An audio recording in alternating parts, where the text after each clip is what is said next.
quelques éléments sur les liaisons chimiques.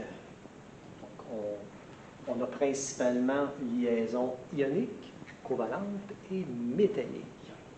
Alors, qu'est-ce qu'une liaison ionique? On a le mot ion là-dedans. Donc, un ion, c'est un élément qui a gagné ou perdu un ou des électrons. L'exemple qui nous vient à l'esprit, c'est naturellement NaCl. On écrit NaCl, mais il faut comprendre que, dans le fond, c'est Na+, et Cl-.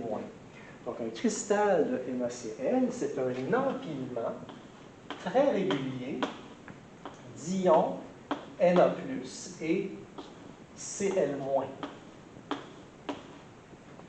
Cl-, ce sont les plus gros ions. Na+, il est plus petit. Donc, on a un empilement très, très régulier. Et si vous avez déjà regardé un cristal de NaCl avec une bonne loupe, donc vous voyez qu'on a un cube qui est parfait.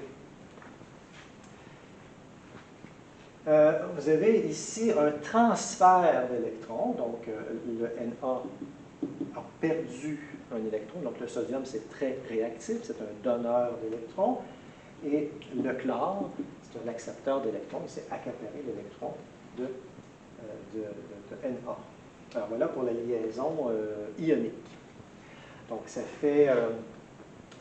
ces liaisons sont très intenses. D'ailleurs, c'est difficile de faire fondre du NaCl. Vous ne pourriez pas y arriver sur le rond-poêle ou dans le four. On a liaison covalente. La liaison covalente, on la trouve à l'intérieur d'une molécule comme H2O, tout simplement. Donc, on a HOH, et les traits représentent un partage de 2 électrons. On parle de molécules d'eau, mais on ne devrait pas parler de molécules de NaCl. NaCl, c'est un composé ionique. H2O, c'est une molécule.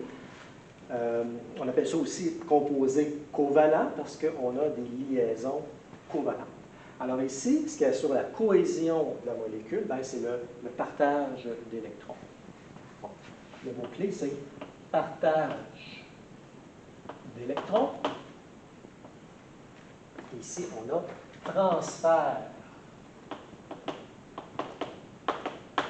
d'électrons. On va surtout s'intéresser aux composés covalents à l'intérieur de nos 2 cours de chimie, à l'automne et à l'hiver. Ensuite de ça, on a la liaison métallique.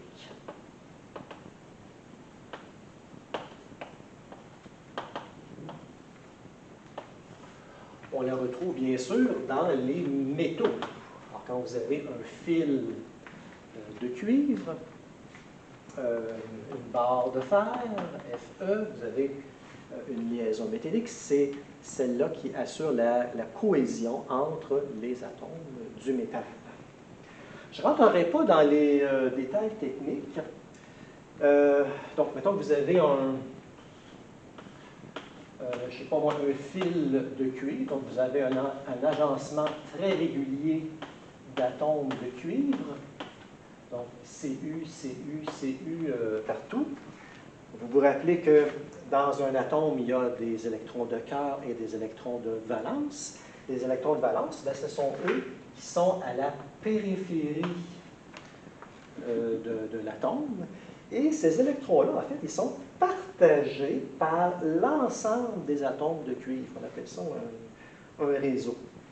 Donc, ici, on a également un partage d'électrons, mais sur tout le réseau. Donc, partage d'électrons sur l'ensemble du réseau. Alors qu'ici, le partage d'électrons se fait seulement entre 2 atomes. Entre 2 atomes.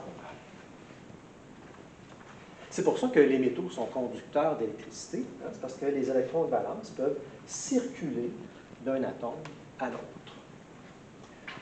On ne va pas beaucoup s'intéresser à la liaison métallique, donc on va se contenter de savoir que ça existe. Fait que voilà pour une petite prévision des liaisons chimiques.